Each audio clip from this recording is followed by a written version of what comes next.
जय श्री श्याम दोस्तों, कैसे हैं आप लोग। आई होप कि आप लोग अच्छे होंगे। सबसे पहले आपसे हाथ जोड़कर विनती करती हूँ कि ये बातें अगर आपको दिल से अच्छी लगे तो प्लीज़ इस चैनल को सब्सक्राइब करें, लाइक करें और ज़्यादा से ज़्यादा शेयर करें। इस चैनल पर आपको भक्ति से रिलेटेड कहानियाँ, श्याम बाबा से रिलेटेड, कृष्ण भगवान से रिलेटेड कहानियाँ और चमत्कार और उपाय ये सब देखने को मिलेंगे। तो प्लीज़ इस चैनल को सब्सक्राइब करें, लाइक करें एंड शेयर करें। तो मैं आपको ये बताना चाहती हूँ कि सबके मन में एक न एक बार ये बात ज़रूर आता है कि हमारा अच्छा वक्त कब आएगा, अच्छा वक्त कब आएगा। कभी परेशानियों का पहाड़ टूट पड़ता है, कभी हालात ऐसे हो जाते हैं कि मन में निराशा का अंधेरा छा जाता है। हर तरफ बस अंधेरा ही अंधेरा लगता है। तब मन चुपचाप बस भगवान से एक ही बात पूछता है कि भगवान, मेरा अच्छा वक्त कब आएगा। हे प्रभु, मेरा अच्छा वक्त, अच्छा समय कब आएगा। लेकिन भक्तों, श्याम भक्तों, मैं आपको बताना चाहती हूँ कि भगवान श्री कृष्ण ने सिर्फ एक ही बात कहा, यही हर बार कहा है कि आप विश्वास करना मत छोड़िए, विश्वास रखिए उन पर।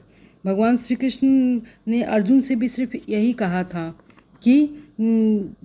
था कि महाभारत के युद्ध में कि जब अर्जुन टूट रहा था, उसे सब कुछ खोया हुआ लग रहा था, तब भी श्री कृष्ण ने अर्जुन से यही कहा, काल चक्र हमेशा घूमता रहता है, जो आज दुख है कल सुख में जरूर बदलेगा। ये जीवन का नियम है। यहाँ न तो सुख अस्थाई है न दुख अस्थाई है, दोनों आएंगे जाएंगे। लेकिन जो भी श्री कृष्ण पर श्रद्धा रखेगा, जो अपने कर्म करता रहेगा धैर्य से, प्रेम से, विश्वास से, उसका अच्छा वक्त निश्चित ही आएगा। दोस्तों, एक छोटी सी कहानी सुनिए। बहुत प्राचीन समय की बात है। एक गरीब ब्राह्मण था, उसका नाम था देवदत्त।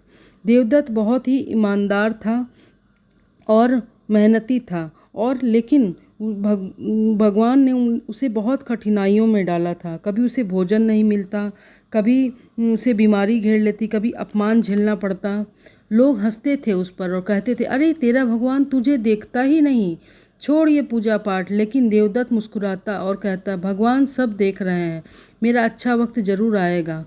मैं बस अपना धर्म निभाऊंगा। और सचमुच एक दिन गांव में भयंकर अकाल पड़ा। सब लोग परेशान थे, लेकिन देवदत्त के आंगन में भगवान का चमत्कार हुआ। एक साधु वहां आए, प्रसन्न होकर देवदत्त को एक ऐसा बीज दिया जो थोड़े ही पानी से फलता फूलता था। देवदत्त का खेत हरा भरा हो गया। जब सब सूखे से जूझ रहे थे, जब पूरा गांव में अकाल पड़ा हुआ था, तब जब जो लोग देवदत्त को ताने मारते थे कि तुम्हारा पालन पोषण कौन करेगा, वही गांव का पालन कर्ता बना हुआ था। लोग दौड़ दौड़ कर उसके पास जाते थे और सब माफ़ी मांगते थे। और देवदत्त ने कहा, मैंने कभी उम्मीद नहीं छोड़ी, क्योंकि मुझे विश्वास था कि मेरा अच्छा वक्त जरूर आएगा।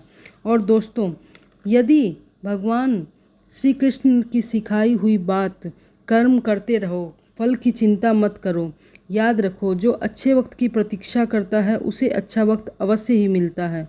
लेकिन जो बीच रास्ते पर हार मान लेता है, भगवान पर विश्वास हटा लेता है, वह अपने ही जीत से दूर हो जाता है। श्री कृष्ण ने गीता में साफ साफ कहा है कि मेरी शरण में आओ, मैं तुम्हारे सारे पापों को हर लूँगा, तुम्हें मुक्त कर दूँगा। श्री कृष्ण ने साफ साफ गीता में कहा कि जो मेरी शरण में आया है और वो सारे पापों को वो हर लेते हैं और उन्हें मुक्त कर देते हैं। श्याम भक्तों, जब भी जीवन में कठिन समय आए, जब भी लगे कि सारे रास्ते बंद हो गए, श्री कृष्ण की सिखाई हुई बात कि कर्म करो और फल की चिंता मत करो। जो भी बीच रास्ते में हार मान लेता है, भगवान श्री कृष्ण पर से विश्वास हटा लेता है, वह अपनी ही जीत से दूर हो जाता है। कृष्ण ने गीता में साफ साफ कहा है कि जो मेरी शरण में आता है, मैं उसके सारे पाप हर लेता हूँ।